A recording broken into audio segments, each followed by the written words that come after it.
과거부터 모텔이나 여관은 범죄가 발생하는 배경으로 많이 등장을 했죠. 그런데 모텔에서는 별 행동을 하지 않아도 고객이 전과자가 될 수도 있습니다. 아무것도 모르고 이 정도쯤이야 하고 실수했다가 실제로 전과자가 된 사례를 여러 봤습니다. 속된 표현으로 전과가 생긴다는 걸 빨간 줄 간다고 얘기하잖아요. 범죄 경력, 그러니까 전과 기록이 생긴다는 겁니다. 그래서 오늘은 모텔에서 이런 행동을 했다가는 무조건 전과자 된다 라는 제목으로 말씀드리겠습니다.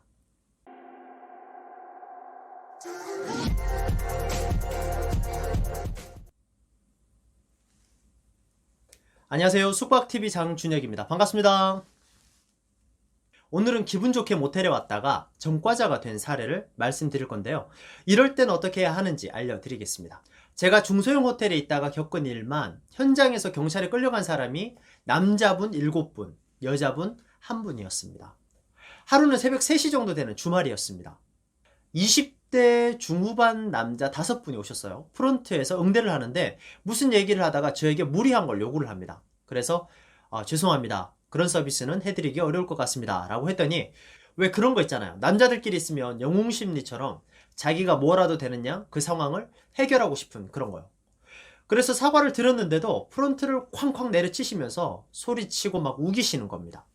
그래서 프론트 밖으로 나오라고 막 난리치시더라고요.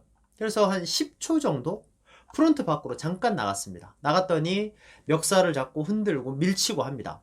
5명이 막 흥분해 있는데 약 5분 후에 경찰 7분 정도 오셔서 난동 피우던 고객분들을 싹 잡아가셨어요.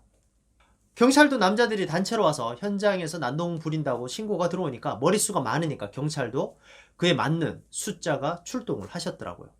그리고 싹 다 연행이 됐습니다. 이건 두 번째 사례입니다. 중년 남녀가 들어오셨는데 남자분이 담배를 태우시면서 들어오시는 거예요, 프론트로. 근데 담배는 사람이 실수할 수 있잖아요. 담배 태우시는 분들은 무의식적으로 담배를 쥐고 있다는 걸 깜빡하실 수 있다고 생각합니다. 안경 낀 사람이 자기가 안경 낀 줄 모르고 깜빡하고 안경 끼고 세수를 하기도 하거든요. 그러니까 개인적으로 저는 담배를 안 핍니다만은 담배 태우시는 분들을 존중하고 이해는 합니다. 그래서 죄송한데 여기는 금연이다 라고 말씀드리면서 밖에서 태우고 오셔라 라고 말씀드렸어요. 이분이 술을 한잔 하셨는데 그랬더니 기분 나쁘다면서 막 저를 때리려고 위협을 하시는 겁니다. 근데 함께 오신 중년 여성분이 놀라서 말리는데도 막 정신없이 그런 행동을 합니다. 그래서 결국엔 꿀밤처럼 가볍게 스치듯이 제 머리를 툭 건드리셨어요. 그런데도 항의하시면서 끝까지 가질 않으시는 겁니다. 그래서 결국에는 경찰이 와서 두 분 다 경찰에 태워서 연행에 가셨습니다. 경찰차에. 이건 세 번째 사례인데요. 막 프런트에 오셔서 다짜고짜 돈도 안 내고 객실 키를 달라고 막 소리를 칩니다. 요금을 결제하시면 드리겠다라고 말씀드렸더니 잔소리 말고 키를 달라 그러시는 거예요. 그때부터 욕설과 위협이 시작됩니다. 조폭 같은 느낌이었어요. 덩치도 굉장히 큰 두 분이었어요. 그러다가 프론트 위에 놓인 안내판이 있었는데 그걸 저에게 막 던지시는 겁니다. 위협하시는 거죠. 당연히 욕은 덤으로 따라온 거고요. 그거 아실지 모르겠는데 굳이 사람을 때리지 않아도 그런 행동이나 위협 자체가 폭행의 일종으로 간주됩니다, 법에서는. 내가 던졌는데 네가 안 맞았잖아 라고 할 수도 있지만 그 던진 행위 자체도 상대를 위협하겠다는 분명한 의도가 있는 행동이기 때문에 폭행의 일종으로 들어가서 경찰이 뜨면 모두 연행됩니다. 근데 그 두 분은 경찰이 오기 전에 나가셨어요. 그래서 경찰이 뒤늦게 와서 잡지는 못했습니다. 그런데 기물파손이나 난동 부린 걸 근거로 결국엔 다음날 둘 다 경찰에 체포됐습니다. 서울중앙지방검찰청에 가서 그 둘을 만났는데 둘이 폭력 전과가 있는 그런 상습범이시더라고요. 또다시 폭행으로 법 앞에 서신 거죠.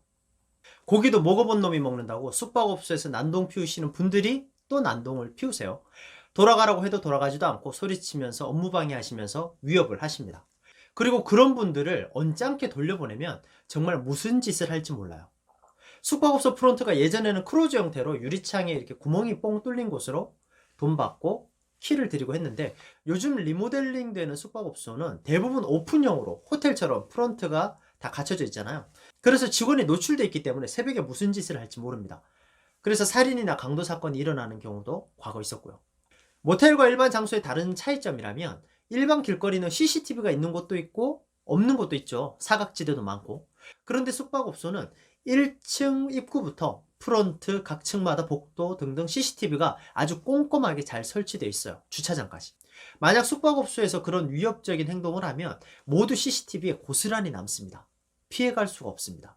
숙박업소 측에서 아무 액션도 안 하면 별일 없이 넘어갈 수 있지만 고소하려고 하면 증거가 확실하기 때문에 무조건 처벌된다고 보시면 돼요. 그러니까 보통 경찰서에 가서 조사받고 고소가 진행되면 이미 주사위가 던져진 겁니다. 피해자 측이야 아쉬울 게 뭐가 있겠습니까? 난동 피우는 고객이 그냥 현장에서 사라졌을 뿐이죠. 그런데 고소가 진행되면 짧아도 1년, 2년은 법원에 출두하고 조사받고 해야 됩니다. 그게 무슨 망신이겠습니까?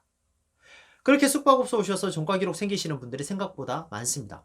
반드시 과거 폭행 이력이 있어서 성격이 난폭해서가 아닙니다. 순간 실수로 그렇게 되시는 분들이 종종 있습니다. 이게 제가 서울지방법원의 형사재판부에서 받은 그 서류인데요. 이게 증인소환장입니다. 여기 보시면은 서울 서부지방법원이라고 써져 있죠. 보이시나요? 네. 보시면 실제로 그 동서영 호텔에서 발생했던 일인데 판사님 성함은 가리고 여기 증인소환장이라고 이렇게 옵니다. 이게 참 오래된 일인데도 지금까지도 이 서류가 날라와서 제가 나가서 증언을 하고 했었어요. 제가 직접 출두해서 당시 상황을 증언을 했습니다. 그랬더니 검사가 벌금 150만 원을 선고하더라고요. 숙박업소 와서 1, 2년 동안 경찰, 법원, 검찰에 불려다니면서 죄인 취급당하고 하면 비참하잖아요. 거기다가 벌금까지 크게 맞으면 충격이 크죠. 오늘 여러분들께 말씀드리고 싶은 것은 숙박업소뿐만 아니라 어디를 가도 난동 부리고 행패 부려서 해결되는 일은 아무것도 없습니다. 그러니까 숙박업소 가격과 시설이 마음에 안 들면 돌아가면 되고 마음에 들면 요금 계산하고 들어가면 됩니다. 괜히 난동 부리고 행패 부리다가 전과자 될 수도 있습니다. 실제로 그렇게 행동해서 법정 앞에 서시는 분들 보면 정말 많은 후회를 하십니다. 이 영상을 시청하시는 여러분은 순간의 실수로 이런 일 당하지 않으셨으면 좋겠다라는 생각으로 오늘 영상을 준비해봤습니다. 자, 오늘은 여기까지 말씀드리겠습니다. 제가 등록한 다른 영상도 한번 보시면요. 숙박업소를 재밌게 즐길 수 있는 유용한 팁이 많습니다. 보시면 재밌을 거예요. 숙박TV 구독, 좋아요 많이 눌러주시고요. 숙박업소에 대해서 궁금한 점이 있으실 텐데 댓글 많이 달아주세요. 보고 마음에 드는 것만 답을 해드리겠습니다. 지금까지 숙박TV 장준혁이었습니다. 감사합니다.